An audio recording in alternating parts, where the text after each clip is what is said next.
the head of the country's central bank floated the idea of dumping the greenback as the world's reserve currency, replacing it with an international currency. Thousands of people gathered to hear Barack Obama deliver key foreign policy speech on his current European tour. His vision for America's place in a new world order. Returning vets could be a risk to our nation. We've got to give them a stake in creating the kind of world order that I think all of us would like to see. And one of the ways it will drive the change is through global governance. I think a new world order is emerging. This is a hoax and a scam which is designed to transfer wealth and power from the private sector to the government sector and from the government of the United States to a world government. And those people who have been yelling, oh, the UN's going to take over global conspiracy government. Theorists. They've been crazy, but now they're right. And who got the money? Hundreds and hundreds of banks. Any bank that has access to the U.S. Federal Reserve's discount. Tell us who they are. No. You know, financial terrorism. They have the ability to tweak the knob. I am proposing that the Federal Reserve be granted new authority. The ultimate goal of the carbon tax and the cap and trade is to destroy production. This energy tax is the largest tax increase in American history. We're actually creating a global warming police. So number one, they can come in, the federal government can come in and inspect your house and send you the bill. We're setting up a global warming Gestapo. And one of the things that if you talk to our generals, they are desperate for is a civilian counterpart to our military forces. I am fierce. And this is what I wear.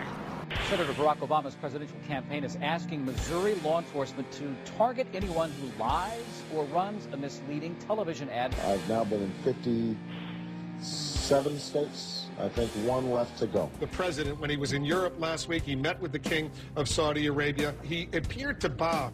President Obama today proposed something new, something called prolonged detention. Pre-crime is where people are arrested and incarcerated to prevent crimes that they have not yet committed.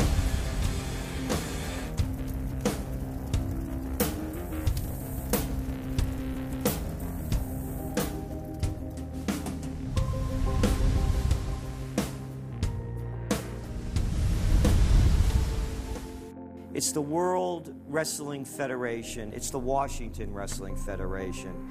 They put on this show that they're bitter rivalries, you know, villains, and they really don't like each other. But behind closed doors, they buddy up for a drink and make deals. Both the Republican and Democratic parties are owned by the same global elites. And on issues that matter to those global elites, they act as one. They've wrapped themselves in the American flag, and they've talked about preserving American heritage and principles, and all the while they're working to merge us into a new world order where our sovereignty will be destroyed. We'll lose all connection with our American heritage. With Bush, you knew exactly what you were getting. It was there was no iron fist in a velvet glove. It was just the iron fist. Whereas with Obama, you've got the velvet glove and the iron fist. You know, a very sharp guy, very smooth, knows exactly what he's doing. For that reason, far more dangerous than Bush. Well, at the end of last year, I was willing to give Obama the benefit of the doubt. I thought it was premature to write this guy off. But now that he's been in office for a while, it's obvious that he is very tight with the Goldman Sachs and J.P. Morgan's on Wall Street, and he is extremely compliant and pliant to the wishes of the large banks, going back to what we saw with Robert Rubin under the Clinton administration, changing laws in favor of the banks. And he's not doing anything to stop the banks. He's helping the banks continue to do what they were doing under Bush. So, in fact, he's just a continuation of Bush on the subject of markets and finance, which is the most important part of his policy right now. People who voted for Obama wanted real change, and are getting platitudes, are getting a lot of nice talk, but nothing in the way of concrete change is taking place. In this town, business as usual. There's one puppet master that controls the left, and there's the same puppet master controls the right. They control the Republican Party, and they control the Democratic Party. This is not a party issue. This is not a left-right issue. The question is, who should government serve? And it should serve the people. In fact, government is just a tool of the dominant minority that uses economics and government law to enforce upon the public various mandates. The right-left paradigm in the U.S. and in U.S. politics is taken directly from the commercial world and the corporate world. In the business world, you have Coke, Pepsi. You have McDonald's, Burger King. You've got AT&T and Verizon. You've got duopolies. And a duopoly gives the illusion of there being some competition and some choice. And it looks a little bit better than a monopoly. So, for example, in communist Russia, if they had communist Russia red and communist Russia chartreuse, there would have been the illusion of choice and something akin to democracy in Russia. But they simply said, forget it, we're just going to go with red.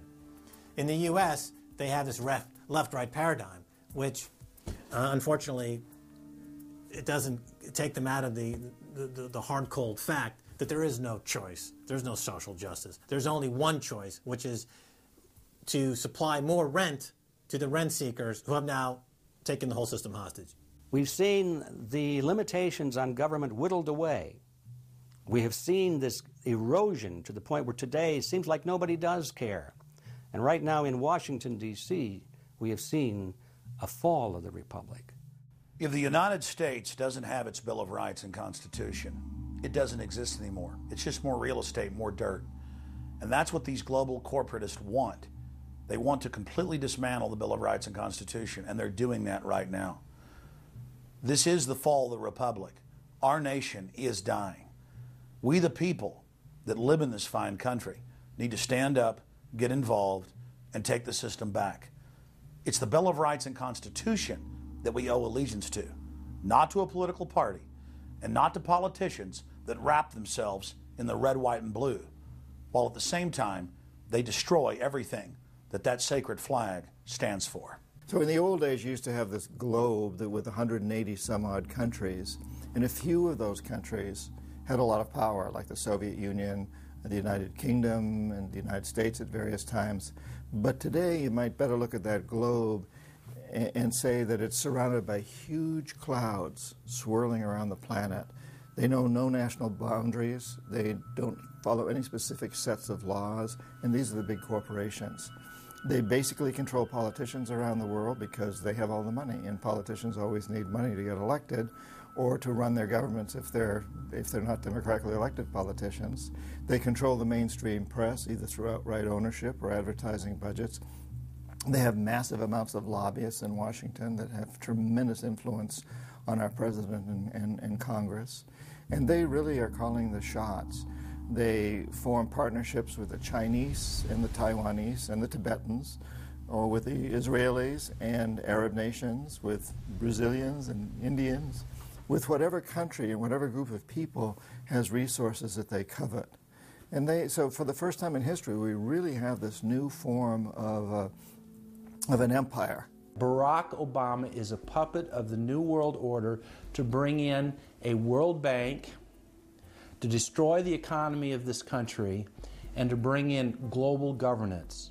And no matter how likable the fellow is, we as citizens of this country need to stand up and say no. We have to stand up to preserve a republic here and a rule of law, which is under dire threat. We don't want to live under a world government of the corporations, by the corporations, and for the corporations. I don't want to believe it, and that's probably what holds me back on it, but I'm certainly seeing enough indication that it could be true. Absolutely, because they're always talking about Mexico and the United States and Canada ending up like Europe. And there's things done politically that seem to take us in that direction.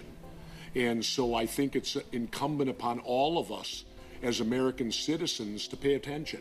This move to world government is not about roses and happiness and